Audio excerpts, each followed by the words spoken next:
हाँ जी।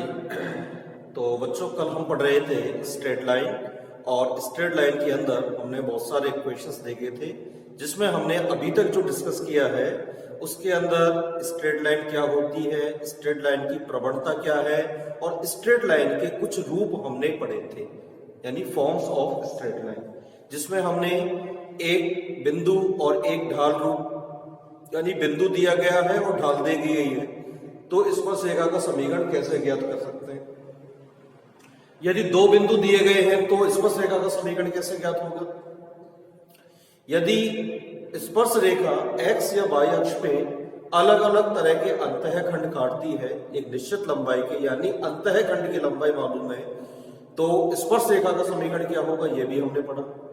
इसके अलावा स्पर्श रेखा का अंतःखंड रूप यानी यदि हमें स्पर्श रेखा के द्वारा काटे गए अंतःखंडों की लंबाई x और y अक्ष दोनों पर ही मालूम है तो स्पर्श रेखा का समीकरण क्या होगा, यह भी हमने डिस्कस किया। अब हम पढ़ते हैं आज स्पर्श रेखा का एक नया रूप जिसको हम कहते हैं स्पर्श रेखा का अभिलंब। तो नेक्स्ट पढ़ते हैं अभिलंब।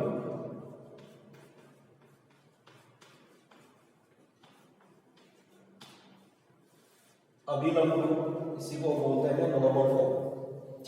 तो अभिलंब रूप क्या है कि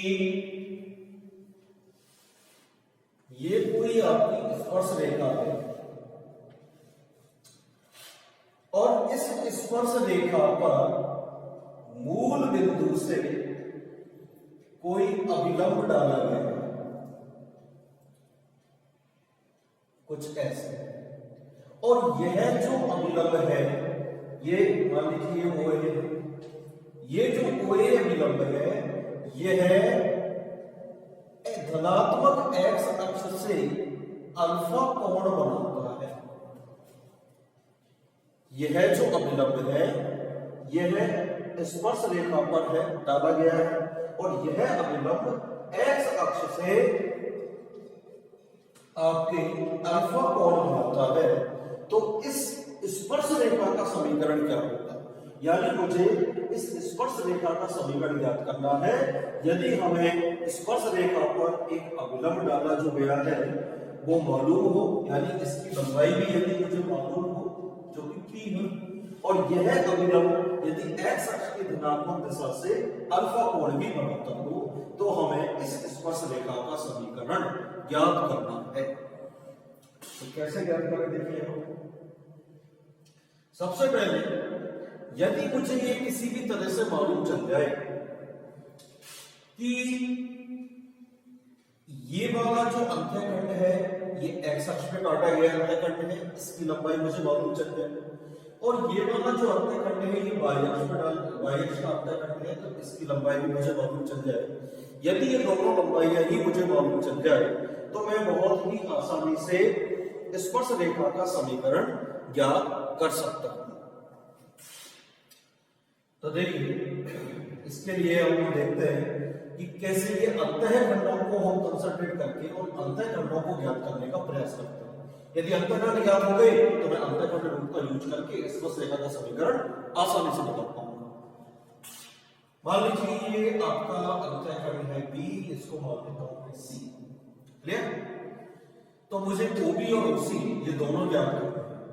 कैसे करें, यहां पर ये आपका अभिलंब है तो अभिलंब हमेशा 90 डिग्री के कोण में होता है, तो यहां पर एक त्रिभुज का निर्माण होना है OAB, यानी मैं कह सकता हूं कि समकोण त्रिभुज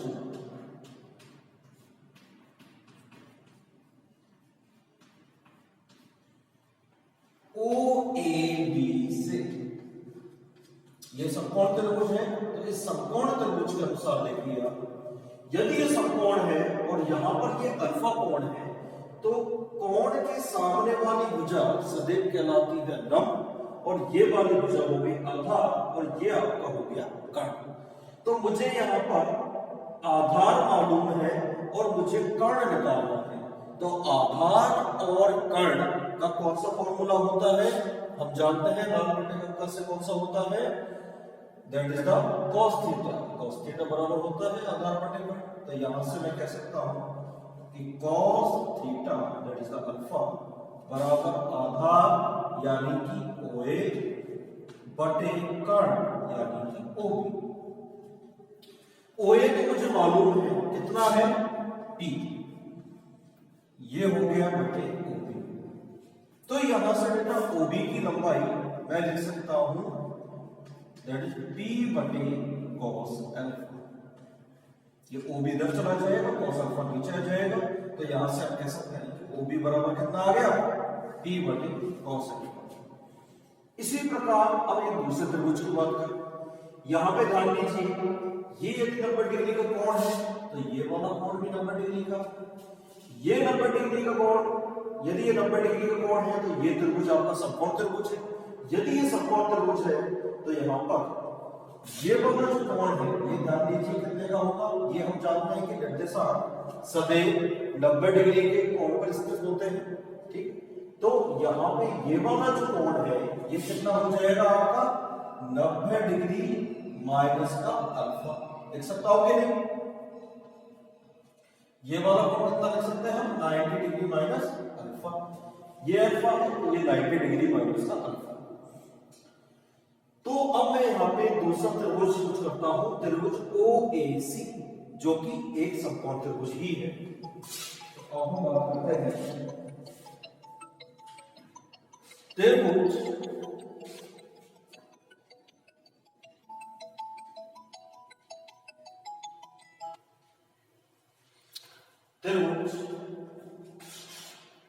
OAC से, जो कि एक कैसा त्रिभुज है समकोण त्रिभुज ही है। ये समकोण त्रिभुज। तो त्रिभुज OAC जो कि समकोण है, इससे भी हम ये कह सकते हैं कि यदि ये कोण है तो इसके सामने वाले भुजा ये आपके हो गए लंब, ये हो गया आधार, और यहाँ पे ये भी आपका क्या हो गया वापस कर्ण। तो यहाँ पे मैं कह सकता हूं कि मुझे आधार मालूम है और मुझे कर्ण की बात करनी है, तो फिर वापस से हम यूज करेंगे cos थीटा। तो cos थीटा कितना है 90 degree minus alpha. cos theta बराबर आपका हो गया आधार बटे कर्ण, यानी आधार कितना है OA और कर्ण हो गया आपका OC। OA बराबर कितना दे रखा है P और ये बटे OC। cos of 90 degree minus alpha ये हम जानते हैं कितना होता है sin अल्फा बराबर P बटे OC। और यहां से OC बराबर हमारा आ गया कितना P upon sin alpha. Clear? तो OB हमारा है x अक्ष पर काटे गए अंतःखंड की लंबाई, ये है हमारा P upon cos alpha. OC है हमारी y अक्ष पर काटे गए अंतःखंड की लंबाई जो कि है P बटे sin अल्फा। क्लियर? तो यहां से अब मैं कह सकता हूं कि अतः स्पर्श अतः रेखा BC का समीकरण क्या होगा? ये होगी हमें x और y अक्ष दोनों पर काटे गए अंतःखंडों की लंबाइयां मालूम है, तो मैं डायरेक्टली अंतःखंड वाला रूप यूज कर सकता हूं। जो क्या होता था अंतःखंड रूप क्या होता है स्पर्श रेखा का, कल ही हमने डिस्कस किया था, that is the x upon a plus y upon b equals to 1। ये होता है। तो यहां पर आप a यानी x अक्ष पे काटे गए अंतःखंड की लंबाई वो क्या है आपकी OB, तो इसको मैं लिख सकता हूं दैट इज x बटे OB प्लस y बटे OC बराबर 1। OB और OC इन दोनों के मान मुझे मालूम है, तो ये दोनों ही वैल्यू यहां पे हम पुट कर देते हैं। तो क्या हो जाएगा x बटे OB कितना है P upon cos alpha plus y बटे P अपॉन साइन अल्फा बराबर 1। अब यहाँ पे ये cos अल्फा ऊपर चला जाएगा तो ये हो गया x cos alpha upon P plus y sin alpha upon P equals to 1। और यहां से इस चीज को हम लिख सकते हैं that is x cos alpha plus y sin alpha equals to P। तो ये हमारा समीकरण प्राप्त हुआ। तो ये जो समीकरण है ये किसको बतला रहा है? उस स्पर्श रेखा के समीकरण को दर्शा रहा है। जो स्पर्श रेखा, जिस स्पर्श रेखा पर कोई एक अभिलंब डाला गया है जिसकी लंबाई p है और वह अभिलंब x अक्ष की धनात्मक दिशा से अल्फा कोण आंतरित करता है, तो उस स्पर्श रेखा BC का समीकरण ये होगा, that is x cos alpha plus y sin alpha equals to p। यदि मुझे अल्फा और p दोनों की वैल्यू मालूम है तो इस समीकरण का डायरेक्ट यूज कर सकते हैं। क्लियर है? तो इस प्रकार हमारा ये जितने भी रूप थे जो हमारे सिलेबस में दिए गए वो सारे आपके कंप्लीट होते हैं। अब हम बात करते हैं कि स्पर्श रेखा का, यदि दो स्पर्श रेखा एक दूसरे को काटती हैं तो उनके बीच के कोण को कैसे ज्ञात किया जाए।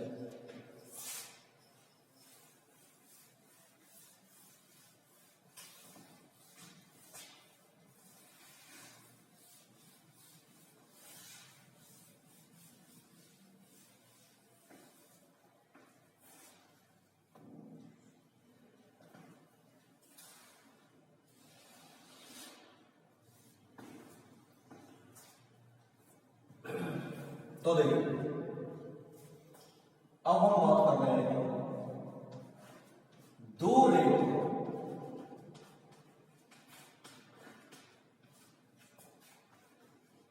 यदि दो रेखाएं आपस में काट रही हैं तो उनके मध्य बनने वाले कोण को हम कैसे ज्ञात करें। तो दो रेखाओं के मध्य का कोण अब हम ज्ञात करेंगे। कंसेप्ट ये है, ये हमारा ऐसे अक्ष, ये कोई रेखा है, ये कोई आपकी दूसरी रेखा है। ये दोनों रेखाएं आपकी एक दूसरे को काट रही हैं। तो मुझे इन दोनों रेखाओं के काटने के उपरांत बनने वाले कोण को मालूम करना है। यह मैं मान लेता हूं थीटा को। ये वाली जो स्पर्श रेखा है एक कुछ अलग है, ये वाली स्पर्श रेखा कुछ अलग है। अलग इन द सेंस दोनों की प्रवणता अलग है, ठीक है, और दोनों ही x अक्ष पे कुछ अलग अलग लंबाई के अंतर्गत काट रहे हैं। तो मान लीजिए इस स्पर्श रेखा की प्रवणता मैं मान लेता हूं m1 और इस वाली स्पर्श रेखा की प्रवणता मैं मान लेता हूं m2। यदि m1 m2 इनकी प्रवणता है, इसका मतलब यह है प्रवणता होता है कि जो आपकी स्पर्श रेखा x अक्ष पर जो आपका कोण बनाती है x अक्ष के धनात्मक दिशा के साथ, वही उसकी प्रवणता है। तो मान लीजिए ये वाली स्पर्श रेखा आपका थीटा पर कोण बनाती है और ये वाली स्पर्श रेखा आपका थीटा कोण थीटा टू कोण बनाती है। तो अब इन दोनों स्पर्श रेखाओं के मध्य का कोण यदि थीटा है तो मुझे इनके बीच में रिलेशन ज्ञात करना है, यानी मुझे प्रवणताओं की सहायता से इस थीटा की वैल्यू को ज्ञात करना है। क्लियर? मुझे कुछ भी मालूम नहीं है, दो स्पर्श रेखाएं हैं उनकी प्रवणता मालूम है या फिर वो एक्स अक्ष से जो कोण बनाती है वो केवल मुझे मालूम है। तो इस कंडीशन में हम दोनों स्पर्श रेखाओं के मध्य बनने वाले कोण को कैसे ज्ञात करें, ये इस कंसेप्ट के अंदर डिस्कस किया जाएगा। तो देखिए आप, ये m1 है बेटा, इसका स्लोप और इसका स्लोप m2 है, ठीक है। तो मैं यहाँ पे इस त्रिभुज का यूज कर सकता हूं। मान लीजिए बेटा यहाँ पे मैं इनका कुछ बिंदुओं का नाम दे देता हूं, ए, ये बी और ये सी। तो मैं ये कह सकता हूं कि त्रिभुज ए बी सी में, त्रिभुज ए बी सी में, अच्छा एक चीज और ध्यान दीजिए, ये वाला जो कोण है ये कितना होगा, ये पूरा कोण आपका सर्वकोण है, ये थीटा 2 है, ये पूरा कोण 180 डिग्री का होता है, तो ये वाला कोण कितने का बचेगा, 180 डिग्री माइनस ये थीटा 2, इतना बचेगा। अब मैं ये कह सकता हूं कि त्रिभुज जो एबीसी है इसमें 3 कोण दिए गए हैं, किसी भी त्रिभुज के तीनों कोणों का योग कितना होता है, 180 डिग्री। तो मैं ये कह सकता हूं कि theta plus theta 1 plus 180 degree minus theta 2 ये बराबर हो गया 180 डिग्री के। तो स्पष्ट है कि 180 डिग्री से 180 डिग्री कैंसिल हो गया, यानी theta plus theta 1 minus theta 2 बराबर हो गया 0 के। और यहां से थीटा की वैल्यू पक्षांतर करके मैं लिख सकता हूं, दैट इज थीटा 2 माइनस के थीटा 1। क्लियर है? अब मैं दोनों साइड यदि यहां पे tan ले लूं तो tan थीटा इक्वल्स टू हो गया tan of theta 2 minus theta 1 और tan थीटा इक्वल्स टू, यहां पे फॉर्मूला हमारा यूज होगा tan of a minus b, तो इसको लिख सकते हैं that is tan a minus tan b upon 1 plus tan a गुणा tan b, ऐसा लिख सकते हैं इसको। तो यहां से tan थीटा इक्वल्स टू, ध्यान दीजिए हमने बोला था स्टार्टिंग में कि यह स्पर्शरेखा थीटा 1 कोण बनाती है, दूसरी स्पर्शरेखा ये थीटा 2 कोण बनाती है। तो इनकी एक की प्रवणता मैंने m1 ली है, एक की प्रवणता मैंने m2 ली है। तो m1 बराबर, यदि मैं वैल्यू की बात करूं तो वो किसके बराबर होता है, m बराबर होता है tan थीटा।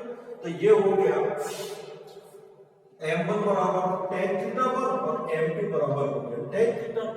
तो स्पष्ट है, इसको मैं लिख सकता हूं m2 minus m1 upon 1 plus m2 into m1, ऐसा लिख सकता हूं। परंतु यहां पे ध्यान दीजिए, चलिए मान लीजिए ये tan theta equals to m2 minus m1 upon 1 plus m2 into m1, ऐसा हो गया, कोई प्रॉब्लम नहीं। ये क्या हो गया tan थीटा, थीटा क्या था, इन दोनों स्पर्शरेखाओं के मध्य का कोण था। अब यहां पे ये हम जानते हैं कि ये वाला कोण तो हमारा जो ये दोनों रेखा यदि आपकी काट रही है तो ये वाला कोण भी आपका थीटा ही होगा। परंतु यदि मैं बात करता हूं इस वाले कोण की, तो ये कोण कितना होगा, ये आपका हो जाएगा 180 डिग्री माइनस थीटा, क्योंकि आप ध्यान दीजिए ये आपकी रेखा है, ये वाला कोण यदि थीटा है तो बचा हुआ कोण 180 डिग्री माइनस थीटा होगा। तो मैं कह सकता हूं कि ये आपकी जो थीटा है या तो थीटा होगा दो रेखाओं के बीच का कोण, या फिर क्या होगा 180 डिग्री माइनस थीटा। इसका मतलब मैं यहां पर लिख सकता हूं कि यदि थीटा बराबर 180 डिग्री माइनस थीटा में रख दूं तो ये हो जाएगा tan of 180 degree minus theta equals to m2 minus m1 upon 1 plus m2 गुणा m1। tan of 180 minus theta ये आपका क्या हो जाएगा, दैट इज अ माइनस का tan theta equals to m2 minus m1 upon 1 plus, इसको चाहे मैं m1 m2 ले लूं, मैं m2 m1 एक ही बात है, और इसको tan थीटा एक के रूप में लिखें तो क्या आ जाएगा, ये माइनस दर्शक हो जाएगा, यानी m1 माइनस m2 बटे 1 प्लस m1 गुणा m2 या m2 गुणा m1। तो अब इन दोनों में तुलना कीजिए, ये भी tan थीटा है, ये भी tan थीटा है, यानी एक जगह थीटा tan थीटा के अंदर m2 माइनस m1 है, एक जगह m1 माइनस m2, यानी माइनस का डिफरेंस आ गया। तो इन दोनों ही रिजल्ट को एक साथ कंबाइन करके हम लिख सकते हैं कि tan theta equals to modulus m1 minus m2 upon 1 plus m1 गुणा m2। ये हम इस तरह से इसको लिख सकते हैं, tan theta equals to modulus of m1 minus m2 upon 1 plus m1 into m2। Modulus क्यों आया? क्योंकि दोनों दो अलग अलग केस हो गए, दोनों ही केस में एक जगह m2 माइनस m1 आ रहा है, एक जगह m1 माइनस m2 आ रहा है, यानी माइनस का डिफरेंस आ रहा है। यानी जब प्लस और माइनस दोनों ही केस को आपको एक साथ रखना है तो मैं मॉड्यूलस का यूज कर सकता हूं। तो m1 minus m2 upon 1 plus m1 गुणा। तो इस तरह से इस सूत्र की सहायता से यदि आपको दो रेखाओं की प्रवणता है या स्लोप मालूम है तो आप उन दोनों रेखाओं के बीच का कोण ज्ञात कर सकते हैं। क्लियर है? अब इस कंसेप्ट के बाद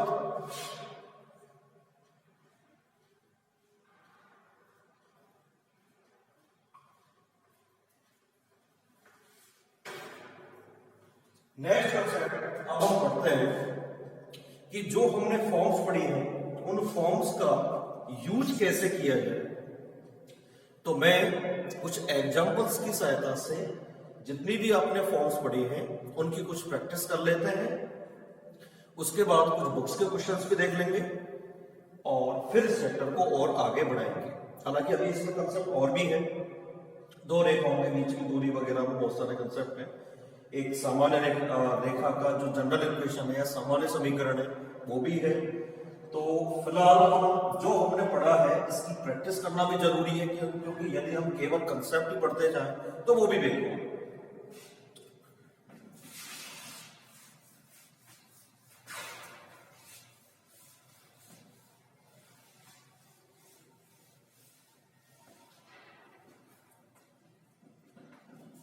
तो ये हमारा हो गया दो रेखाओं के मध्य का कोण।